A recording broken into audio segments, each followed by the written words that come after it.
사람입니까? 짐승입니까? 예, 올해는 계속 이 인사로 저는 밀어야겠다 그런 생각이. 그래서 목사님께서 참 너무 이 주옥과 같은 이 캐치프레이즈를 잘 만들어 주신 것 같습니다. 예, 저는 이번 주에 조금 사람이 아니었습니다. 왜냐면 제가 코로나에 걸려가지고 한 2, 3일 정도 고생을 했는데 아까 찍어보니까 안 나오더라고요. 그래서 자신 있게 왔습니다. 그래서 뭐 오랜만에 좀 쉬기도 하고 또 몸져 눕기도 하면서 또 이 코로나 무섭더라고요. 전 한 4번째 걸리는 것 같은데 이게 뭐 항체가 안 생기는 건지 여튼 5번째 코로나는 없기를 간절히 기도하면서 오늘 사무엘상 3장 1절부터 21절까지 함께 보시겠습니다. 사무엘상 3장 1절에서부터 21절까지. 몇 번이고 반복을 했지만 다시 한번 여러분에게 기억을 나게 하기 위하여 사무엘상하, 역대상하는 한 권이었다. 이스라엘 왕국기, 왕들에 대한 왕의 시대를 들어가자 사무엘상하, 역대상하 이렇게 4개의 책으로 왕이 어떻게 시작했고 사사기 어떻게 끝났고 왕이 어떻게 시작했고 또 왕정 시대가 어떻게 끝났는지 사무엘상하, 역대상하, 왕국기 1, 2, 3, 4권으로 된다고 말씀드렸습니다. 그래서 사무엘상하라는 이름은 나중에 후대의 사람들이 붙인 이름입니다. 사무엘상은 특별히 그 중에 첫 번째 왕국기 1권으로 하나님께서 왕정 시대, 새로운 시대, 사사 시대가 끝나고 왕정 시대에 들어갈 때에 첫 번째 하셨던 것이 바로 어머니의 기도였다. 한나의 기도였다. 어머니들의, 여자들의 기도 소리를 주님 회복하셨다. 그러므로 통하여 무엇이 응태됩니까? 사무엘과 같은 우리 1장 28절 나도 그를 여호와께 드리되 그의 평생을 여호와께 드리나이다 하고 그가 거기서 여호와께 경배하니라. 그의 평생을 여호와께 드리고 그의 평생을 여호와께 경배하는 다음 세대가 심정을 통하는 기도, 물론 내 아들 낳아주세요 요 기도였지만 그 기도를 통하여 이 다음 세대가 출산되게 됩니다. 2장에 보시면은 그래서 한나가 그 다음 세대를 축복함과 동시에 한나가 기도하며 얘기하되 예수 오신 초림 예수님을 알 수 있게 되는 그러한 계시를 받게 되죠.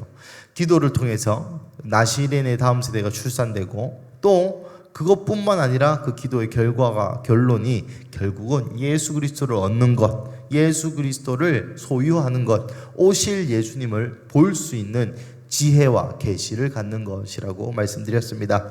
그리고 나서 12절부터 36절까지 저번 주 주일날 했죠. 엘리 제사장의 죄, 엘리의 아들들의 죄가 아니라 엘리 제사장의 죄였습니다.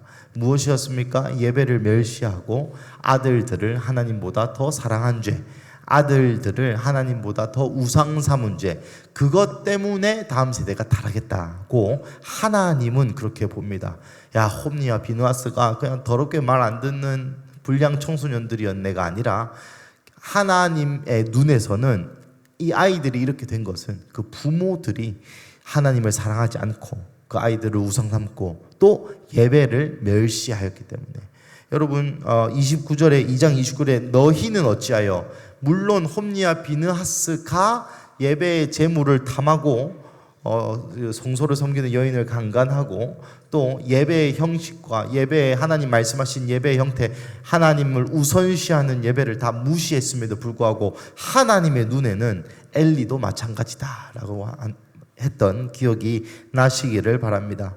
그래서 그 아비 세대에 내버려둔 자녀를 그냥 가만히 잘하든지 못하든지 죄를 짓든지 안 짓든지 그 놔둔 것이 그냥 유기했다, 그냥 버려뒀다가 아니라 그러한 너도 예배를 멸시하는데 동참했다고 표현하고 있고 그러한 너의 마음의 태도의 열매가 요 다음 세대에게 실제로 드러나게 된 것이다 라는 것이 하나님의 시각이었다라고 말씀드렸습니다. 그러고 나서 오늘 3장 말씀이 시작됩니다. 우리 1절부터 9절까지 한번 읽어보겠습니다. 시작. 이 사무엘이 엘리 앞에서 여호와를 섬길 때에는 여호와의 말씀이 희귀하여 이상이 흔히 보이지 않았더라. 엘리의 눈이 점점 어두워 가서 잘 보지 못하는 그때에 그가 자기 처소에 누웠고 하나님의 등불은 아직 꺼지지 아니하였으며 사무엘은 하나님의 궤 있는 여호와의 전 안에 누웠더니 여호와께서 사무엘을 부르시는지라 그가 대답하되 내가 여기 있나이다 하고 엘리에게로 달려가서 이르되 당신이 나를 부르셨기로 내가 여기 있나이다 하니 그가 이르되 나는 부르지 아니하였으니 다시 누우라 하는지라 그가 가서 누웠더니 여호와께서 다시 사무엘을 부르시는지라 사무엘이 일어나 엘리에게로 가서 이르되 당신이 나를 부르셨기로 내가 여기 있나이다 하니 그가 대답하되 내 아들아 내가 부르지 아니하였으니 다시 누우라 하니라. 사무엘이 아직 여호와를 알지 못하고 여호와의 말씀도 아직 그에게 나타나지 아니한 때라. 여호와께서 세 번째 사무엘을 부르시는지라 그가 일어나 엘리에게로 가서 이르되 당신이 나를 부르셨기로 내가 여기 있나이다 하니 엘리가 여호와께서 이 아이를 부르신 줄을 깨닫고 엘리가 사무엘에게 이르되 가서 누웠다가 그가 너를 부르시거든 내가 말하기를 여호와여 말씀하옵소서 주의 종이 듣겠나이다 하라 하니 이에 사무엘이 가서 자기 처소에 누우니라. 아멘. 오늘 3장 1절 보시면 이 사무엘이 엘리 앞에서 여호와를 섬길 때에는 여호와의 말씀이 희귀하여 이상이 흔히 보이지 않았더라. 사무엘이 엘리의 약간 비서였던 것 같습니다. 엘리를 수종두는 개인 몸종 같은.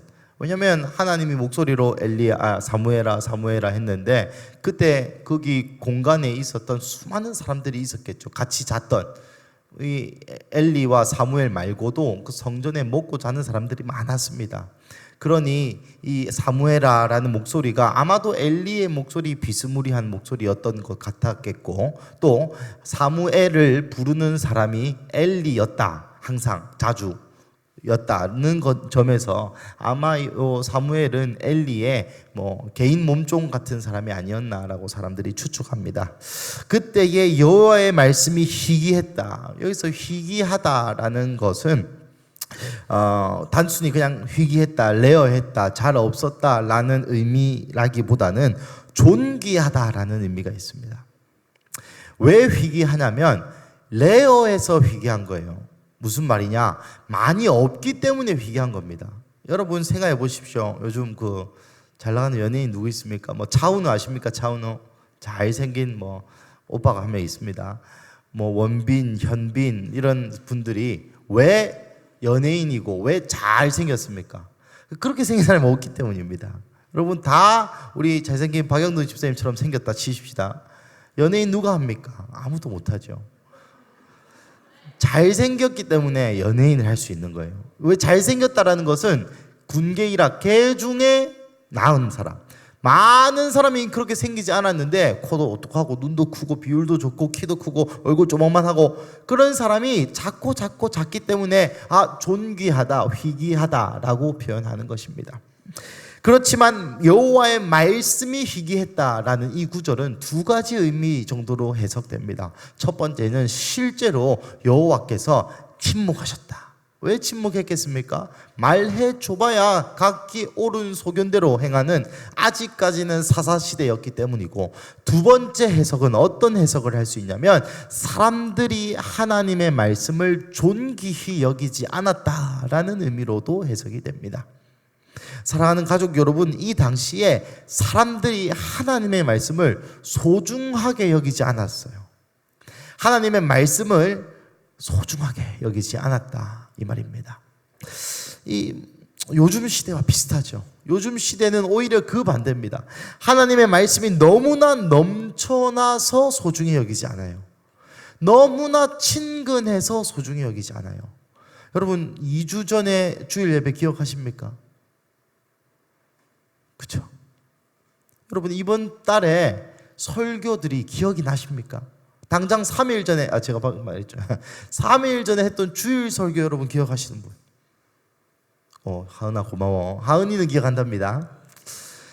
말씀이 우리에게 귀히 여김 받아야 마땅한 것입니다, 여러분.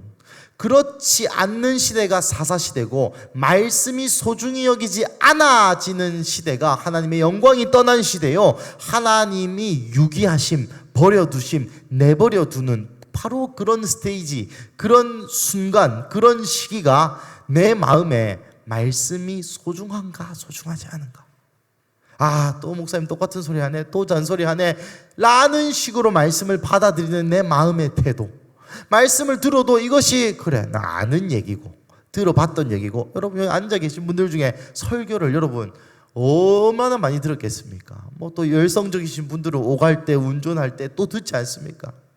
그 말씀들이 하나님의 말씀으로 우리가 대우해야 되는 이러한 기본적인 사실을 우리가 알매도 불구하고 참 그러기가 쉽지 않죠. 저도 마찬가지입니다. 제가 설교 한 편을 준비하면 거의 한 5시간에서 많게는 10시간도 씁니다. 뭐 저는 연구하는 걸 좋아하니까요. 그 때때마다 저한테도 그런 이 독이 든 성배와 같은 것이 있습니다. 내가 이거를 너무 많이 읽었기 때문에 더 할 것이 없다. 내가 정확히 이게 무슨 말인지 나는 안다 라는 교만함과 함께 이것을 하나님의 말씀으로 받아들이지 아니하고 연구 대상으로 볼 때가 제가 많습니다. 연구 대상, 뭐 히브리어, 헬라어, 그 다음에 뭐 요즘 챗 GPT가 얼마나 좋은지요. 그때 써졌던 용례 이런 거 검색하고 이거 이래 썼구나. 저 또 공부하는 거 좋아하니까요. 그렇지만 우리의 마음의 태도가 그리해서는 안 된다라는 것입니다. 말씀이 희귀하여 이상이 흔히 보이지 않았다. 이상이란 말은 꿈과 비전입니다. 말씀이 희귀하면 여러분 꿈을 꿀 수 없게 됩니다. 말씀이 희귀하면 비전, 환상을 보지 못하게 합니다. 이 비전이란 것은 진짜 이렇게 뭐 환상 보는 뭐 그런 우리 예언팀이 있죠. 그런 것도 포함해서 아비들은 꿈을 꿀 것이요, 젊은이들은 환상을 보고, 그때 꿈과 환상과 요 같은 단어입니다. 하나님의 말씀이 없으면 내 인생의 꿈과 방향이 없다 이 말입니다. 그러한 시대가 요 사사시대였고 그러한 시대가 이 시대였다라고 이야기하는 것이죠. 사랑하는 우리 다음 세대분들, 꿈을 가지고 싶습니까? 말씀을 보십시오. 말씀을. 우리 사랑하는 우리 어머니 아버지 분들, 아비들은 꿈을 꾸리라. 뭐 소설 같죠. 이제 내 은퇴했는데 관절도 없는데 인공관절 끼워 넣어야지. 여러분, 아비들은 꿈을 꾼다. 제가 누차 얘기하는 것처럼 여호수아 90살, 모세, 어제 우리 이제 곧 이집트 게더링이 있어서 우리 가족끼리 어제 이집트 왕자 봤는데 저 또 목사질을 많이 했습니다. 저 때 모세 80살이었어. 저 지팡이 쳐서 바다 가른 거 아니야. 동풍이 불어서 밤새 기도 손들고 있었어. 이러면서. 여튼 그 모세 80살이었습니다. 80살. 여호수아 90살. 또 다니엘 93살. 사자골 동물원 갔을 때. 여러분, 나이가 중요하지 않아요. 그 나이 때에도 이 나라를 뒤흔들 수 있는 기도, 나라를 뒤흔들 수 있는 복음 선포, 나라를 흔들 수 있는 영적인 권위를 가진 그 꿈과 비전을 가질 수 있습니다. 왜? 언제요? 말씀이 있을 때. 난 늙었고 나는 노년에 그냥 이래 살다 죽어야겠다. 절대 성경은 그렇게 얘기하지 않아요. 사랑하는 가족 여러분, 말씀을 가지시기를 축복합니다. 말씀이 회복되시기를 축복합니다. 그래야 이상이 흔히, 여러분 여기 오늘 보면 흔히 보이지 않았더라라는 건 개인에게 대한 얘기 아닙니다. 흔히 보이지 않았다 이런 표현보다는 만백성에게 널리 퍼지지 않았다, 이게 더 올바른 번역입니다. 그러니까 말씀이 없으면 사람들이 하나님을 볼 수 있는 시각이 없는 거예요. 말씀이 없으면 하나님이 보이지가 않는 것입니다. 2절 보시면 엘리의 눈이 점점 어두워져 가서 잘 보지 못하는 그때에 그가 자기 처소에 누웠고, 엘리의 눈이 점점 어두워진다. 이때 엘리의 나이를 한 80세에서 85세 정도로 추정합니다. 엘리의 눈이 어두워졌다라는 것은 두 가지 의미죠. 실제 눈이 심심했다라는 말도 맞고요. 아까 말한 것처럼 환상과 꿈을 볼 수 없는 늙은이, 자기의 인생의 문제만, 내 홈리와 비누아스 이것들 어떡하지만 내 인생의 눈앞에 닥쳐진 삶의 도전들만 보이는 상태, 그 상태를 눈이 점점 어두워져 간다. 빛의 빛을 볼 수 없는 눈, 여호와를 볼 수 없는 눈, 하나님의 꿈과 비전과 환상과 계획을 볼 수 없는 제사장이요 사사. 그것이 바로 엘리의 현 주소였다. 엘리의 현 주소뿐만 아니라 그 당시에 아비세대의 현 주소였다라는 것입니다. 그러니 보이는 것이 현실이니 우리 아이들에게 뭘 전달할 수 있겠습니까? 서울대 가라, 의사 되라, 돈 많이 벌어가지고 높은 자리에 올라가가지고 많은 사람에게 영향력을 끼치는 기독교인이 되어라 라고 저도 그렇게 배웠습니다. 그 누구도 저기 낮은 곳으로 가라, 선교사 가가지고 이름도 없이 빚도 없이 30대 초반에 죽어라, 하나님 뜻이 맞다면. 네가 비록 서울대 갈 머리가 있지만 하나님이 뭐 어떤 특정 대학을 비하하고 싶지 않습니다. 안 좋은 대학 가가지고 거기서 기도 모임을 일으켜라, 그것이 주님이 너를 향한 비전이다 라고 가르치는 거 못 봤습니다. 왜요? 눈이 점점 어두워져 가기 때문에, 하나님의 비전과 환상을 볼 수 없기 때문에. 이렇게 하면 오늘 안에 안 끝나겠죠. 좀 빨리 하겠습니다. 3절부터는 이제 그런 내용이 나옵니다. 하나님의 등불은 아직 꺼지지 않았으며 사무엘은 하나님의 궤에 있는 여호와의 전 안에 누웠더니. 여러분, 하나님의 등불, 이거 메노라입니다. 메노라 아시죠? 메노라. 그 성막, 이때까지는 아직 성전이 없었습니다. 솔로몬 때 가야 성전이 세워지죠. 이때 텐트를 치고 그 안에 지성소를 만들고 거기 메노라, 등불, 완전 암실이거든요. 거기 등불을 켜야 되는데 이 등불이 저녁부터 아침까지 켜 있습니다. 우리 레위기 24장 읽어보시면 저녁부터 아침까지 제사장들이 이것을 꺼지지 않도록 당번을 서면서 돌아가요. 낮에는 꺼지고 아침 되면 꺼지고. 그러니 하나님의 등불이 아직 꺼지지 않았다라는 것은 무엇입니까? 아직 아침이 오지 않았다. 새벽 한 2시, 3시쯤 되었다라는 이야기입니다. 그때에 뭐 다 자고 있겠죠. 엘리도 자고 사무엘도 자고 있는데 하나님께서 사무엘을 부르십니다. 2번 부르세요. 사무엘아, 사무엘아. 그런데 이것이 엘리 소리처럼 들렸고 뭐 내 부를 사람은 엘리 제사장밖에 없으니까 엘리 제사장이 갔는데 아니다 가라, 갔는데 아니다 가라. 7절, 사무엘이 아직 여호와를 알지 못하고 여호와의 말씀도 그에게 아직 나타나지 아니한 때라. 제가 이거 대안학교 하면서 가장 많이 써먹는 구절입니다. 왜 우리 아이들을 멱살 잡고 티 늘어나도록 수련회 끌고 와야 됩니까? 사무엘이 아직 여호와를 알지 못하였고. 무슨 말입니까? 사무엘이 샤카라바바바 한 기독교인 아니었다는 거예요. 예수님 인격적으로 만난 사람 아니었다는 겁니다. 예수님이 내 죄의 십자가의 주인이 되시고 이거 아니었단 말입니다. 그냥 엄마가 억지로 따라해 해서 예수님 내 마음에 들어와 주세요, 요런 얘기란 말이에요. 그때 그냥 뭐 큰 뜻이 있어가지고 엘리 제사장을 섬기고 이런 게 아니라 그냥 젖대고 한 3-4살쯤 엄마가 갖다 넣어가지고 엄마 보고 싶어 하지만 1년에 3번 보고 그냥 니 그 있어라 발로 차서 그냥 억지로 넣어놔이라, 이런 말입니다. 뭐 사무엘을 너무 비하하고 싶지도 않지만 착한 아이였겠죠. 그럼에도 불구하고 한나의 믿음을 이 구절에서도 볼 수 있는 것이죠. 사무엘이 아직 여호와를 알지 못함에도 불구하고 성전을 섬기는 자로, 말씀도 그에게 나타나지 않았는데도 불구하고 성전에 섬기는 자로 밀어 넣은 부모의 의지가 있었기 때문에 사무엘이 오늘 하나님의 음성을 들을 수 있는 것입니다. 만약에 사무엘이 엄마 여기는 핸드폰도 없어, 여기는 유튜브도 없고, 여기는 할아버지들만 많고, 이 엘리의 아들들은 개판 5분적이고 저기서 담배 피고 여기서 마약하고, 엄마 나 이런 곳에 살기 싫어, 나 꺼내줘 라고 저는 얘기했었을 겁니다.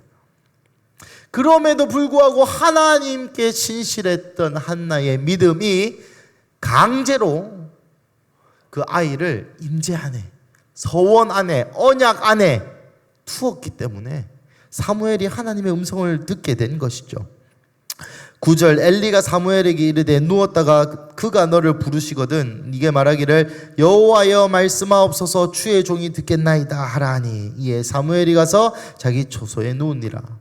여러분, 하나님 왜 사무엘에게 3번이나 이렇게 말씀하셨을까요?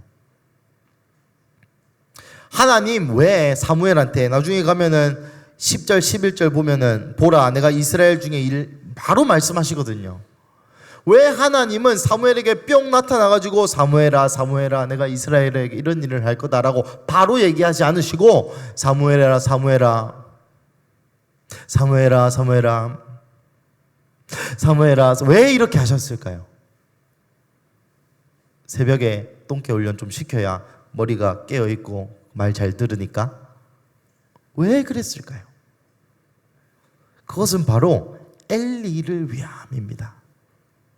이 글의 목적은 요 1절부터 9절까지의 글의 이유를 한번 잘 생각해 보십시오. 하나님 사무엘에게는 3번이나 들어야 할 이유가 없어요. 얘 하나님 아직 모르는 사람이고 하나님도 사무엘에게 특별히 3번이나 얘기하실 이유가 없어요. 사무엘이 그걸 들을 이유도 없고 유일한 이유가 있다면 엘리 제사장이 알았어야 되는 겁니다. 무엇을 알았어야 됩니까? 하나님의 말씀이 희귀한 그때에 자기도 하나님의 말씀을 들어본 지 오래된 그때에 자기 몸종이었던 이 10대 소년, 많이 치면 20대가 하나님의 음성을 들었구나 라고 엘리가 깨달아야 했던 것입니다. 얼마나 비참했겠습니까? 요 비유를 하자면 거의 조용기 목사님급인 겁니다. 그런데 조용기 목사님에게도 하나님의 음성이 닫혔는데 여기 뭐 우리 명진이나 세인이한테 하나님이 말씀하시는 거죠. 얼마나 목사로서 가오가 상하겠습니까? 저도 가오가 상할 것 같은데. 그런 엘리에게 하나님 그럼 왜 이런 거를 드러내셨을까요? 가 나중에 나옵니다. 우리 10절부터 14절 한번 읽어보겠습니다. 시작. 사무엘아 부르시는지라 사무엘이 이르되 말씀하시옵소서 주의 종이 듣겠나이다 하니 여호와께서 사무엘에게 이르시되 보라 내가 이스라엘 중에 한 일을 행하리니 그것을 듣는 자마다 두 귀가 울리리라. 내가 엘리의 집에 대하여 말한 것을 처음부터 끝까지 그날에 그에게 다 이루리라. 내가 그의 집을 영원토록 심판하겠다고 그에게 말한 것은 그가 아는 죄악 때문이니 이는 그가 자기의 아들들이 저주를 자청하여되 금하지 아니하였음이니라. 그러므로 내가 엘리의 집에 대하여 맹세하기를 엘리 집의 죄악은 제물로나 예물로나 영원히 속죄함을 받지 못하리라 하였노라 하셨더라. 사무엘이 예, 감사합니다. 사무엘이 이르되 말씀하옵소서 주의 종이 듣겠나이다 하니 11절에 내가 이스라엘 중 한 일을 행하리니 그것을 듣는 자마다 두 귀가 울리리라. 그것을 듣는 자마다 두 귀가 울린다라는 것은 뭐 크게 얘기해서 시끄럽다 이런 말이 아니라 이 표현은 이 특정한 이 표현은 어떤 성이 함락되거나 파괴될 때 예언의 서두에 썼던 말입니다. 어떤 것이 완전히 함락되거나 무너질 때 어떤 사람의 인생이 완전히 끝나버릴 때 너무 무서워서 귀가 먹먹해진다라는 표현이에요. 너무 두려워서 너무 공포스러워서 예루살렘의 멸망을 예언할 때도 이 표현이 있습니다.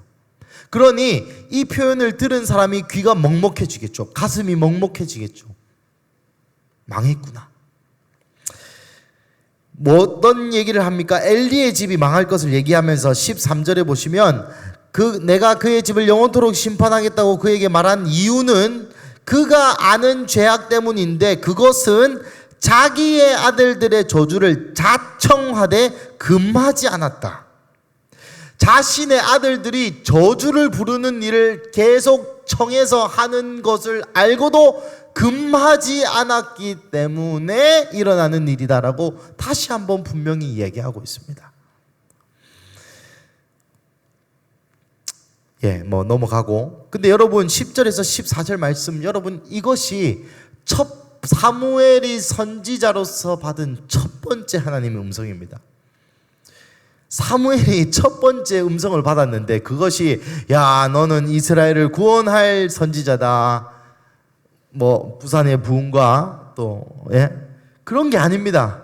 나는 너를 의사로 불렀노라. 나는 너를 뭔가 멋있고 무언가 그죠? 영적이고 무언가 하나님적이고 그런 게 아니라 네가 섬기는 엘리 제사장을 내가 용서하지 않을 것이고 그가 그의 아들에게 자청하였지만 금하지 않은 이 일, 잔소리하지 않는 이 일, 미움받을 용기 이런 단어 별로 안 좋아하는데 여튼 그 아들에게 욕먹을 아들을 더 사랑한 그 죄 때문에 내가 엘리의 집을 네가 섬기는 그 대사장, 네가 섬기는 그 조용기 목사님, 네가 섬기는 그 대장을 내가 멸하리라가 첫 번째 사무엘에게 임한 하나님의 말씀이었어요.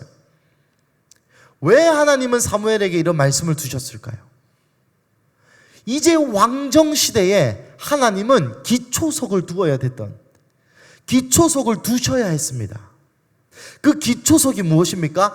네 아비의 길을 따르지 말라고 은근슬쩍 얘기하는 겁니다. 너의 아버지의 길을 따르지 마라. 예배 제사 지켜라. 하나님을 섬겨라. 금하지 말라. 무슨 말입니까? 이제 너의 마음 가운데 타협하는 신앙 가지지 마라. 겉이 좋아 보이는 저 엘리의 길로 따르지 말라. 여러분, 이 내용을 엘리는 알고 있었지 않습니까? 2장에 하나님의 사람이 와서 예언했지 않습니까? 그 예언을 똑같이 이 사무엘이 받게 되는 것이죠. 하나님이 아비 세대에게는 경종을 울린과 동시에 다음 세대에게 주는 메시지가 무엇이냐? 바른 길을 선택해라. 아비의 길을 따르지 말라. 그 길이 하나님의 길이 아니라면 그 길로 가지 말라. 그리고 그 길은 타협하는 길이었다. 여러분, 엘리가 나쁜 대제사장 아니었습니다. 적어도 엘리 그 스스로는 칭송받고 사사이면서 제사장 두 왕관을 쓴 자라는 유전이 있다 했죠. 이것이 맞는지는 모르겠지만 여튼 그만큼이나 당대의 이스라엘 중에서 랭킹 1위였다니까요.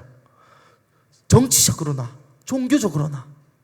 그런 사람, 겉은 좋아 보이지만 마음속으로 우상 삼은, 자신의 아들을 우상 삼은 그 길로 너 가지 마. 여러분, 이 왕들을 여러분 한번 생각해 보시면 오늘 이 본문이 얼마나 의미 있는지 깨달으실 수 있을 것입니다. 앞으로 오고는 왕 가운데 전부 다가 이런 문제였어요. 어떤 사람은 자식이고, 어떤 사람은 돈이고, 어떤 사람은 여자고, 어떤 사람은 자식 감정이고, 하나님과 이런 것들 앞에 이제 타협하고 서로, 여러분, 이전의 사사시대는 그냥 하나님 쌩까고 하나님 무시하고 그냥 죄만 쫓아다니던 시대였습니다. 하지만 이제는 조금 더 교묘한, 조금 더 다른 시대에 접어들었는데, 이 책의 이름이 왕국기인 것처럼 이제 누가 왕이냐? 네가 선택해라. 네 아들이 왕이냐? 내 말씀이 왕이냐? 저 여자가 왕이냐? 내 말씀이 왕이냐? 그 초석을 하나님 사무엘을 통하여 놓고 계신 것입니다. 왕정시대의 첫 선지자의 첫 사명은 타협하지 않는 신앙을 외치는, 이것이 그 다음 구절에 나옵니다. 우리 15절부터 18절 읽어보겠습니다. 시작. 사무엘이 아침까지 누웠다가 여호와의 집의 문을 열었으나 그 이상을 엘리에게 알게 하기를 두려워하더니 엘리가 사무엘을 불러 이르되 내 아들 사무엘아 하니 그가 대답하되 내가 여기 있나이다 하니 그가 이르되 내게 무엇을 말씀하셨느냐 청하노니 내게 숨기지 말라. 내게 말씀하신 모든 것을 하나라도 숨기면 하나님이 내게 벌을 내리시고 또 내리시기를 원하노라 하는지라. 사무엘이 그것을 그에게 자세히 말하고 조금도 숨기지 아니하니 그가 이르되 이는 여호와이시니 선하신 대로 하실 것이니라 하니라. 아멘. 여러분, 아까 말씀드린 것처럼 엘리도 이거 알고 있었습니다. 2장에 보면 하나님의 사람이 와서 얘기해줬다 했죠. 그런데 지금 조용기 목사님급의 사람이, 우리 예언자 송세인이 와서 야, 물도 없나, 찬물도 없나, 온도가 안 맞다, 수건 가져온나, 이런 거 하던 사람이 갑자기 나한테 끊긴 그 하나님의 음성이 쟤한테 임해서 그래, 내일 물어봐야지 라고 자고 일어나서 야, 세인아 일로 와봐. 어제 하나님 뭘 하시대? 세인이가 이렇게 얘기하는 거죠. 목사님과 목사님의 가정은 이제 끝났습니다. 하나님 목사님 죽이실 거예요. 그것 그대로 행하신다 했습니다. 그리고 하나님이 왜 목사님과 목사님의 가정을 죽이시냐면 목사님의 자식을 우상 삼았고 목사님이 자식들과 같이 하나님을 멸시했기 때문입니다. 라고 얘기하는 지금 그런 그림. 여러분, 두려웠지 않겠습니까? 저는 못할 것 같은데. 제가 저희 아버지는 조금 그래도 편한데 뭐 예를 들면 명망 높은 목사님에게 제가 가가지고 목사님, 이제 목사님과 목사님의 자녀는 한 날 한시에 같이 죽을 겁니다 라고 어떻게 얘기할 수 있겠습니까? 이것 또한 사무엘의 시험이었다고 저는 생각합니다. 네가 그렇게 우러러보는 엘리에게 내 말을 전할 수 있겠느냐? 그것이 그 사람을 기분 좋게 하고 그것이 그 사람을 위안 일이고 그것이 정말 좋고 기분 좋고 니도 좋고 나도 좋고 다 좋은 그런 얘기 아니라 할지라도 하나님의 말씀을 오롯이 전달할 수 있는 깨끗한 그릇이 될 수 있겠느냐 라는 시험임과 동시에 엘리에게는 이것이 어떤 의미겠습니까? 아, 나 죽었다 이런 의미겠습니까? 여러분, 성경에서 하나님이 저주를 하고 재판을 하고 벌을 주실 때 항상 우리 따라해 봅시다. 회개할 충분한 시간을 주십니다. 모든 성경이 대체적으로 그래요. 즉결 심판되는 뭐 성소에 뭐 도둑질을 했다 아니면 이거 우사처럼 하나님의 그 언약궤, 하나님의 임재와 직접적으로 상징되는 그런 일들 말고 회개할 충분한 시간을 하나님 주십니다. 다니엘서에게도 느부갓네살 왕에게 그랬고 모든 왕들에게 마찬가지예요. 계속 선지자를 보내가지고 깨우고 회개할 시간을 충분히 주십니다. 그러고도 안 들으면 말씀대로 하시는 분이 우리 여호와 하나님이세요. 근데 왜 제가 이것을 회개할 시간을 충분히 주시는 하나님의 은혜로 해석하냐면 이러고 나서 엘리가 15년이 있다 죽습니다. 작게는 10년. 여러분, 2장에서 하나님의 사람, 아마도 건정한 사람이었던 것 같습니다.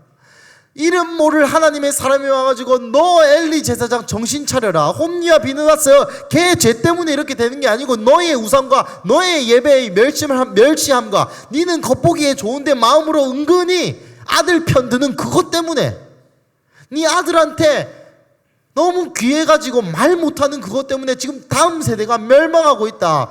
그것 때문에 너희 집 망한다.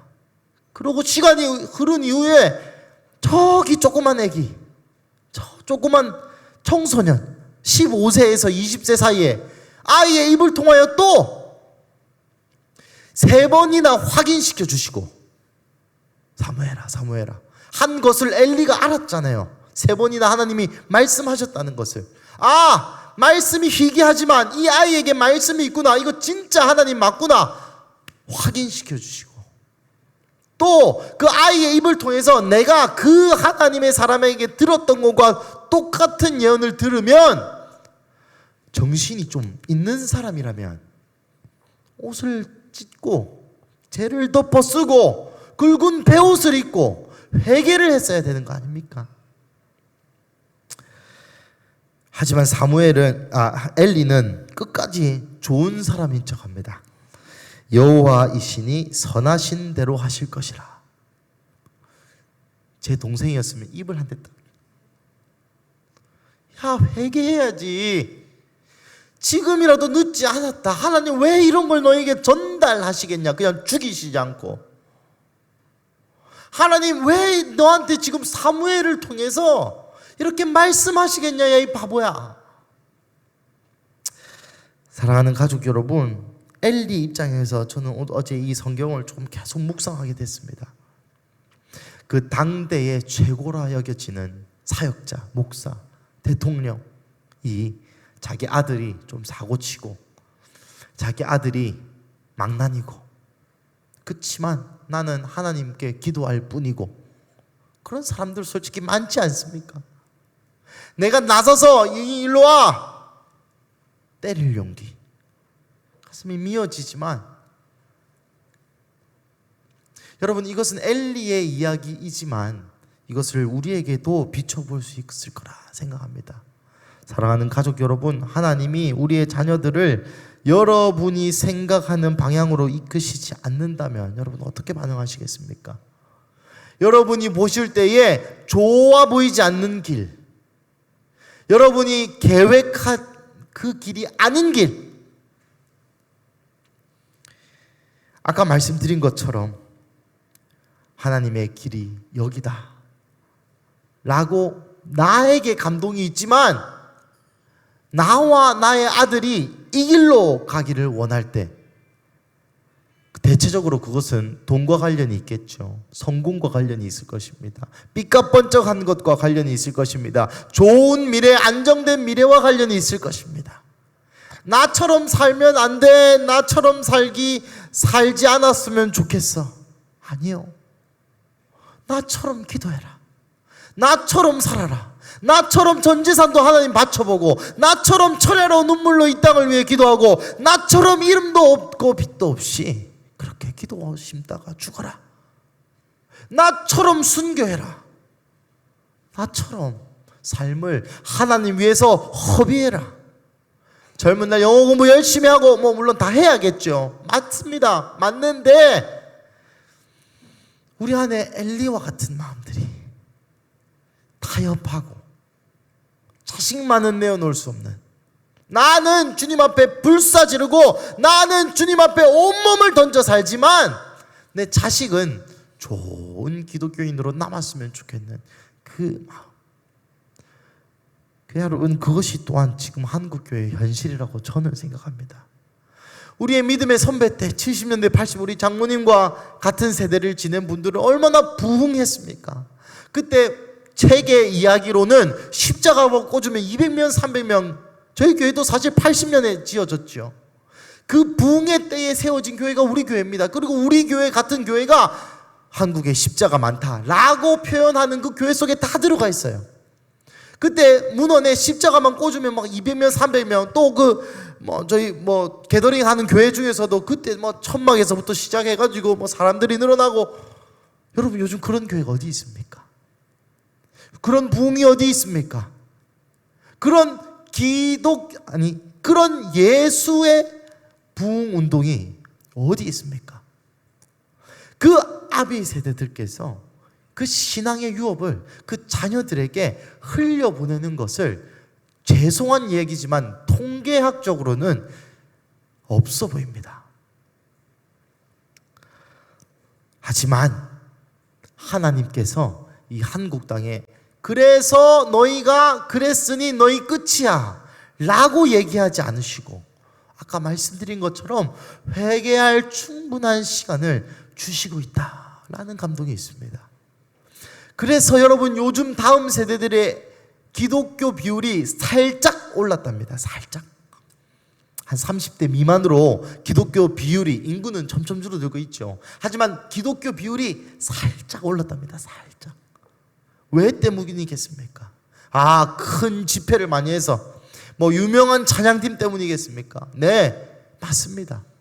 그렇지만 유명한 찬양팀 때문에만이 아니라 앉아서 기도하시는 어머니들의 그 기도 한 자락, 그러한 오늘 본문의 말씀처럼 하나님이 경고하셨을 때 그 경고를 받아들이고, 뉴스에서 기독교 망해간단다, 다음 세대의 0.7%란다, 이러한 이야기들을 듣고 가슴을 저미며 기도하는 그 기도 소리 때문에 지금 살짝 오르는 그러한 지점에 이르렀다라는 것이죠. 우리 19절부터 21절까지 한번 읽어보겠습니다. 시작. 사무엘이 자라매 여호와께서 그와 함께 계셔서 그의 말이 하나도 땅에 떨어지지 않게 하시니 단에서부터 브엘세바까지의 온 이스라엘이 사무엘은 여호와의 선지자로 세우심을 입은 줄을 알았더라. 여호와께서 실로에서 다시 나타나시되 여호와께서 실로에서 여호와의 말씀으로 사무엘에게 자기를 나타내시니라. 아멘. 여러분, 사무엘이 자랄 때 그의 말이 하나도 땅에 떨어지지 않았답니다. 이거 여러분 축복기도 할 때 많이 하는 말이죠. 그의 말이 하나도 땅에 떨어지지만, 그죠? 저도 어릴 때 많이 들어본 것 같습니다. 근데 왜 사무엘의 말이 하나도 땅에 떨어지지 않았을까요? 이 말이 무슨 말이냐? 사무엘이 예언하고 사무엘이 선포한 대로 다 그대로 됐다, 이 말입니다. 사무엘 용하죠. 상당히 용합니다. 사무엘이 어떻게 이렇게 용했을까요? 영빨이 좋아서, 그죠? 어떤 표현, 왜 이렇게 사무엘이 용했을까요? 20절, 단에서부터 브엘세바까지 온 이스라엘이 사무엘은 여호와의 선지자로 세우심 아니라 충성된 주를 알았더라. 여호와의 말씀에 충성하였기 때문에, 이게 무슨 말입니까? 사무엘이 하는 모든 예언이 하나님께로 들은 것만 예언했기 때문에 그대로 된 것입니다. 여러분, 우리에게는 세상을 바꿀 힘이 없습니다. 하나님에게 있습니다. 우리의 기도에 세상을 바꿀 힘이 없습니다. 하나님이 허락하시는 그 기도에 세상을 바꿀 수 있는 힘이 있는 것입니다. 우리의 예언에 세상을 바꿀 수 있는 힘이 없어요. 우리를 예언케 하시는 그분의 능력과 그분의 은혜와 그분의 계획과 그분의 뜻 때문에 우리의 기도가 영향력을 끼치는 것입니다. 사무엘은 방금 본문에 있던 그 시험을 통과하고 계속 그대로 살았어요. 아까 말씀드렸죠. 쉽습니까? 15세 아이가 80세 노인에게, 그리고 자기의 직속 상관의 상관에게 당신과 당신의 집은 멸망할 것이라는 첫 예언. 여러분, 예를 들어서 우리 명진이가 와가지고, 목사님, 제가 담임 목사님한테 이런 예언을 하고 싶은데, 담임 목사님과 담임 목사님 집은 다 멸망할 거라는 예언을 하고 싶은데 어떻게 생각하세요? 그러면 바로 제가 빠따를 들겠죠. 쉽지 않을 겁니다. 쉽지 않을 거예요. 쉬운 여정이 아니었어요. 하지만 아까 말씀드린 것처럼 내가 왕이냐, 나의 말씀이 왕이냐, 엘리가 왕이냐 라는 것 중에 사무엘은 하나님의 말씀을 택했고, 이 택한 그 기초석, 하나님의 말씀이라는 말씀, 타협하지 않는 하나님의 말씀이라는 이 기초석을 계속 지켰고, 그럴 때마다 하나님의 말씀이 효력이 있어서 하나도 땅에 떨어지지 않았고, 그리고 단에서부터 브엘세바 모든 이스라엘, 할라에서 백두까지 뭐 이런 표현입니다. 모든 이스라엘이 이 사무엘은 하나님께 충성된 사람이구나 라는 것을 알게 되었습니다. 그리고 나서 21절, 실로에 여호와께서 다시 나타나십니다. 이 실로는 성전이 있는 곳입니다. 거기서 여호와께서 다시 나타나셔서 말씀으로 사무엘에게 자기를 나타내십니다. 이게 무슨 의미냐? 3장 1절, 말씀이 희귀하여 이상이 흔히 보이지 않았더라. 말씀이 희귀하여 꿈과 비전이 많은 사람들에게 퍼지지 않았더라. 3장 21절, 여호와께서 실로에 다시 나타나시되 여호와께서 실로에서 여호와의 말씀으로 사무엘에게 자기를 나타내시니라. 이 믿음의 순종을 한 자들의 이 순종과 말씀과 그 말씀을 선포함을 통해서 말씀이 다시 회복되는 겁니다. 이 말씀이 회복되면 또 어떤 일이 일어나겠습니까? 많은 사람에게 비전, 꿈, 환상이 흔히 보이게 되는 역사가 일어납니다. 그러면 어떤 일이 일어나겠습니까? 모든 이들이 각기 옳은 소견대로 행했던 그 사사시대가 종말되는 것이죠. 왜요? 이제는 하나님 말씀이 살아있고, 그 말씀을 통해서 꿈과 환상과 비전을 가질 수 있고, 꿈과 환상과 비전을 통해서 이제는 자기 옳은 소견대로 살아가는 것이 아니라 하나님의 생각, 하나님의 소견, 하나님의 뜻, 하나님의 꿈, 비전대로 살아갈 수 있게 되는 것입니다.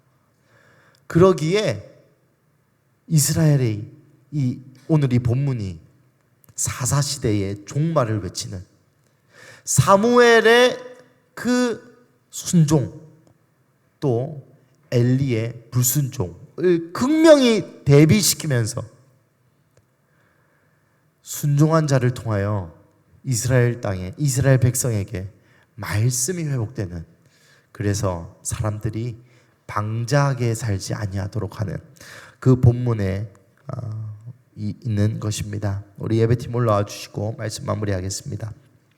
사랑하는 가족 여러분, 오늘 3장을 함께 쭉 보았습니다. 여러분 어떤 마음이 드십니까? 어떤 감동, 어떤 하나님의 말씀이 여러분에게 있으십니까? 저는 어제 아까 말씀드린 것처럼 엘리의 입장으로 요거를 계속 한번 읽어봤어요. 엘리 제사장 입장에서 좀 이 얘기를 한번 해보자면, 내가 듣고 싶은 말이 이건데, 사실 여러분 엘리 제사장이 그 누구보다 엘리야 라고 듣고 싶지 않았을까요? 엘리 제사장이 그 누구보다 하나님의 말씀을 대언하고 싶지 않았을까요? 자기 역할이었지 않습니까?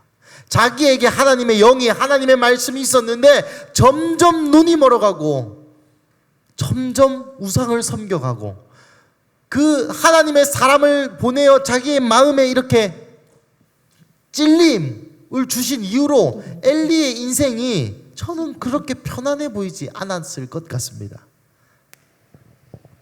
명망 있는 기독교인으로서 양심적 가책을 계속 가진 채로 또 아들 사랑, 자녀 사랑, 자녀 우상을 놓지 못하는 채로 갈등하고 고민하는 그러한 엘리의 모습. 그런데 마지막 사무엘을 통하여 자신의 멸망을 들었을 때 그 엘리의 마음, 그것이 마지막 기회인 줄을 엘리도 아마 직감했을 것 같습니다.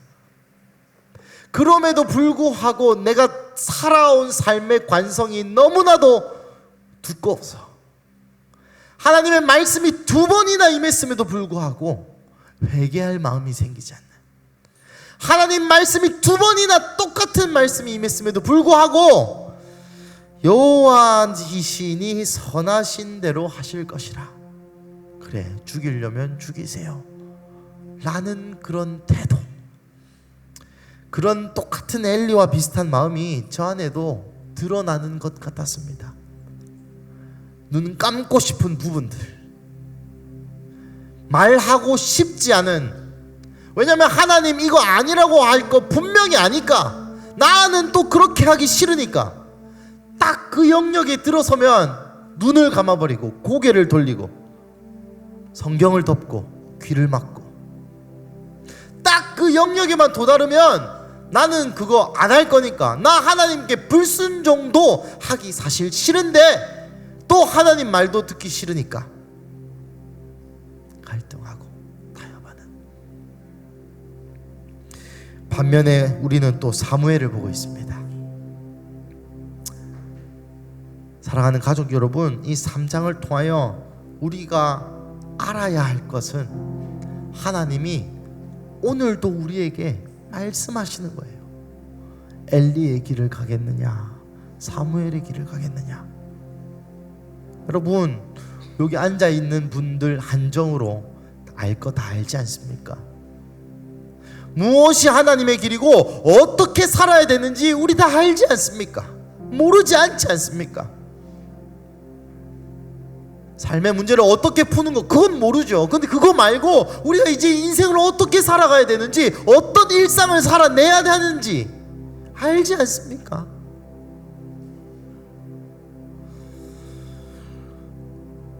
그렇지만 우리는 여전히 모른다, 쉽지 않다, 현실의 벽에 있다 등등등 수많은 변명으로 우리 스스로를 정당화합니다. 마치 엘리처럼.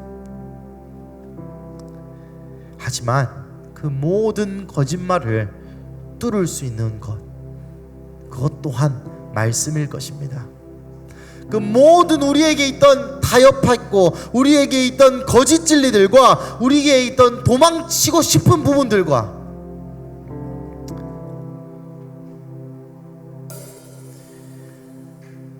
버리지 못하는 마지막 그 남은 보루까지 버릴 수 있는 용기, 버릴 수 있는 믿음, 그것도 여전히 여호와의 말씀뿐입니다. 사랑하는 가족 여러분, 저는 어제 이 말씀을 읽고 그런 결론을 내렸습니다. 그래서 돌아와라. 그래서 너에게 오늘 또 이 장막절이 지난 지금 5786년 장막터를 넓히는 선택의 해, 내가 선택한 그곳으로 장막터를 넓혀야 하는, 그리고 그 책임, 그 선택에 대한 책임을 오롯이 개인이 갖는 그 시즌에 하나님 다시 한번 우리에게 선택하라, 초석을 두어라. 나냐 돈이냐, 나냐 세상이냐, 나냐 잘 먹고 잘 사는 기독교인이냐, 나냐 좋은 게 좋은 그런 삶이냐. 여러분, 이 시간 우리의 마음 가운데 그 한 마리의 여우를 잡으시는 시간 되시기를 주님의 이름으로 축복합니다. 엘리처럼 여러분 타협하고, 엘리처럼 기독교의 모양, 예수 믿는 사람의 모양, 예수 믿는 사람의 정체성은 있지만 어떤 삶의 실제가 없는, 어떻게 살아야 하는지 다 알지만 그렇게 살지 않고, 알지만 살지 않고, 이런 생활이 반복되어서 결국 이거 안 되는구나 라는 패배주의에 도달하신 분들, 혹은 아무 생각 없이 인생을 흘려 떠내려 보내시는 분들, 다시 한번 하나님께서 우리에게 이 사무엘의 정체성을 도전하십니다. 손을 발발발발 떨면서 무섭지만 담대하게 하나님 주신 말씀 선포하는 거, 매일 1시간 기도하는 거 안 되지만 허벅지에 침을 고정하며 기도하는 삶.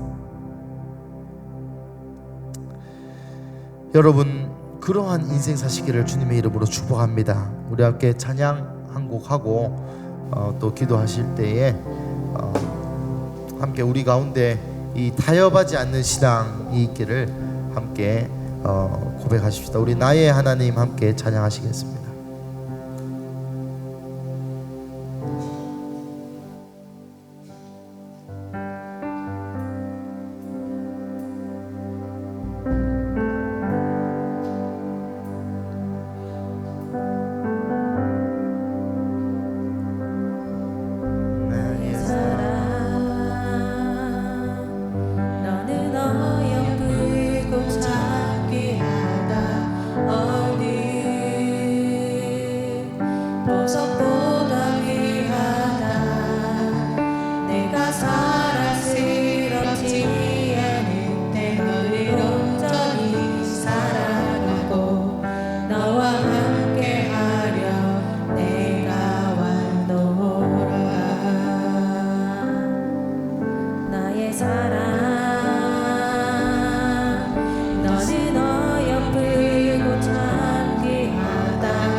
가지 같이 기도했으면 좋겠습니다. 우리가 방금 읽은 말씀처럼 주님, 내 눈앞에도 엘리의 길과 사무엘의 길을 두신 주님, 장막터를 넓혀야 할 이때에, 선택을 해야 할 이때에 하나님, 우리가 사무엘의 길을 선택하게 하여 주시옵소서. 타협하지 않는 신앙, 내가 어떻게 살아야 할지 알고 그 길로 실제 내 발을 움직여 거기서 장막을 짓는, 하나님, 나의 신앙과 나의 삶이 일치되는 그러한 인생, 그러한 한 해 살 수 있도록 주여 우리를 불쌍히 여겨 주셨고, 우리가 불렀던 찬양의 고백처럼 주님, 세상이 여전히 두렵사온데 내 안에 두려워하지 않는 믿음을 허락하여 주시옵소서. 하나님 뜻대로 살면 잘 안 될 것 같고, 하나님 뜻대로 살면 내 인생이 무너질 것 같지만, 그럼에도 불구하고 하나님을 선택하였던 사무엘처럼 우리도 그러한 선택을 하는 일상의 연속이 되게 하여 주시옵소서라고 우리 주여 부르짖고 함께 기도하시겠습니다. 기도하겠습니다. 주여,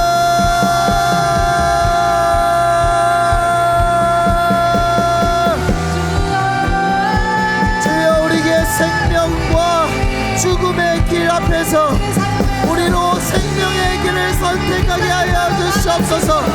예수와 함께 고난을 받는 길이 생명의 길이요, 예수와 함께 고난에 동참하는 것이 생명의 길일 줄로 믿습니다. 하나님, 내 인생이 너무나도 소중히 여겨지고 내 자식들이 너무나도 소중히 여겨져서 하나님보다 더 사랑하는 엘리와 같은 죄를 범하지 아니하게 하여 주시옵소서. 주여, 내가 사랑한다고 한들 그들 가운데 신앙이 없으면 무슨 의미가 있으며, 내가 사랑한다고 한들 그들 가운데 예수가 없으면 무슨 의미가 있겠습니까? 내가 낳은 세대를 사랑한다고 한들 하나님을 섬기는 본을 보이지 아니하면 그 아이들이 어떻게 하나님을 섬길 수 있겠습니까? 주여, 이 시간 내 마음 가운데 그 숨은 여우를 잡는 시간 되게 하여 주시옵소서. 주여, 내 안에 거룩히 살아갈 수 있는 힘과 두려워하지 않는 믿음을 허락하여 주시옵소서. 하나님, 내 가족은 누가 책임지지? 내 인생은 누가 책임지지? 나는 모든 사단의 거짓말과 이 땅에서의 삶이 너무나도 소중히 여겨지는 자기애와 인본주의의 모든 영들은 이 시간 떠나갈지어다. 자기 사랑과 인본주의의 영은 떠나갈지어다. 주님, 엘리처럼 살다가 다음 세대가 끊어지는 우를 범하지 아니하도록 하여 주시옵소서. 하나님, 엘리처럼 살다가 우리의 자녀들이 예수를 떠나게 되는 우를 범하지 아니하게 하여 주시옵소서.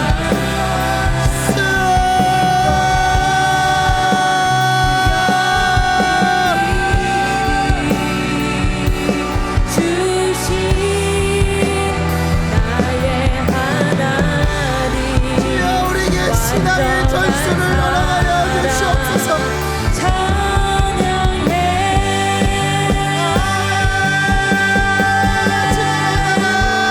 주님의 나라와 뜻이 나의 삶 속에 임하시며 주님 알기를 주만 보기를 소망해.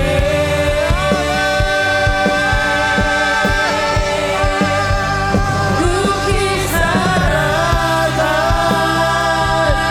힘과 두려움없는 믿음 주신 나의 하나님, 완전한 사랑 찬양해. 사랑하는 가족 여러분, 신앙의 전수, 이것이 사무엘상의 하나의 키워드 중 하나인데 똑같이 우리 교회 가운데도 하나님이 이 말씀을 하시는 것 같습니다. 우리가 엘리의 길을 선택한다면, 우리가 타협의 길을 선택한다면 우리가 죽는 것뿐만 아니라 우리의 다음 세대가 죽게 될 것입니다. 하지만 우리가 어떻게 타협하지 않을 수 있습니까? 어떻게 신앙의 전술을 이룰 수 있습니까? 우리의 예배로, 우리가 예배하는 모습을, 우리가 기도하는 모습을, 우리가 엘리처럼 그냥 설교할 때 교회에서는 이렇게 하고 집에서는 그렇게 안 하고 그런 모습이 아니라 우리가 미친 듯이 예배하고 미친 듯이 기도하는 모습을 보고, 우리가 예배를 멸시하지 않는 그 모습을 보고, 우리가 어떻게 기도하는지 그 모습을 보고, 여기 아이들이 있는 다음 세대가 기도는 이렇게 하는구나, 예배는 이렇게 하는구나, 이거는 타협해서 안 되는 거구나, 그렇게 깨달아 알아지는 것입니다. 사랑하는 가족 여러분, 이 시간 주여 부르짖고 기도할 때 이렇게 기도하셨으면 좋겠습니다. 주여, 우리의 예배를 회복하게 하여 주시옵소서.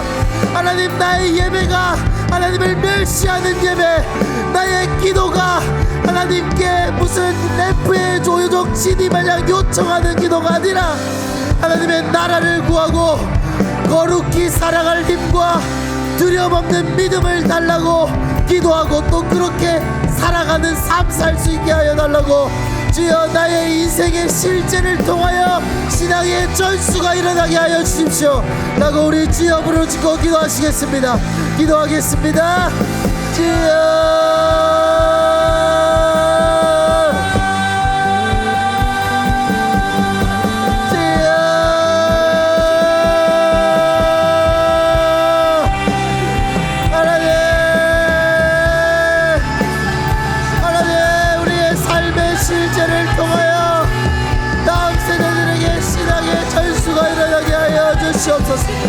하나님, 내가 신령과 진정으로 예배하는 것을 보고 우리의 아들과 딸이 나처럼 예배하고 나처럼 기도하게 하여 주시옵소서. 하나님, 내가 돈 앞에 무릎 꿇지 않는 모습을 보고 우리의 다음 세대들이 돈 앞에 무릎 꿇지 않을 수 있도록 하여 주시옵소서. 주여,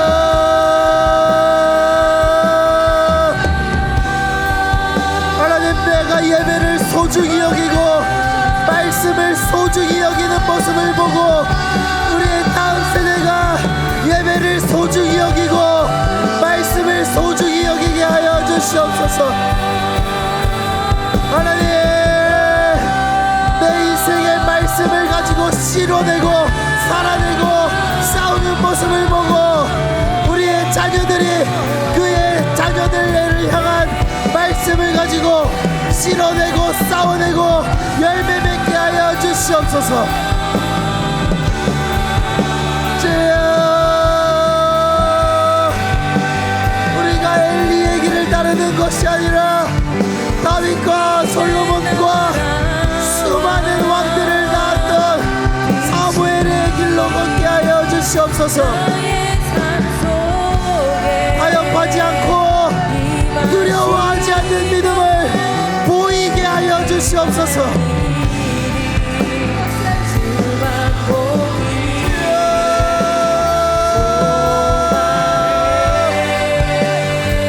거룩히 살아가는 인생과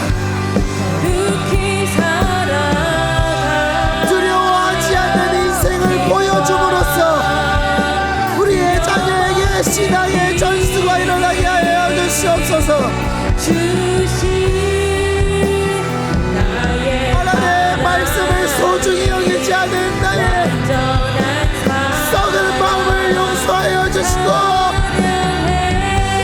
예배를 소홀히 여기며 예배를 멸시하였던 나의 죄악을 주여 용서하여 주시옵소서. 돈을 속상하고 나를 사랑했던 나의 죄악을 용서하여 주시옵소서. 주여, 우리 다음 세대에게 이러한 저주가 흘러가지 아니하도록 음란했던 나의 인생을 용서하여 주시옵소서.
뜻이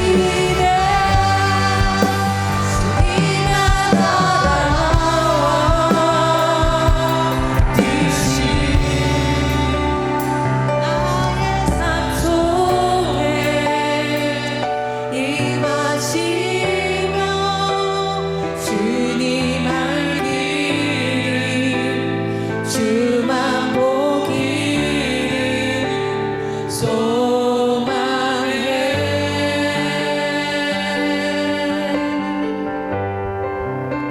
거룩히 살아갈 힘과 두려움없는 믿음 주신 나의 하나님 완전한 사랑 찬양해.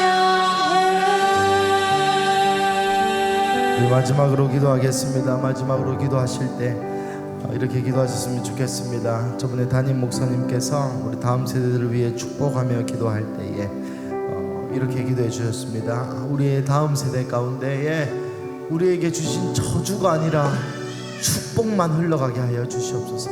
우리에게 주신 저주가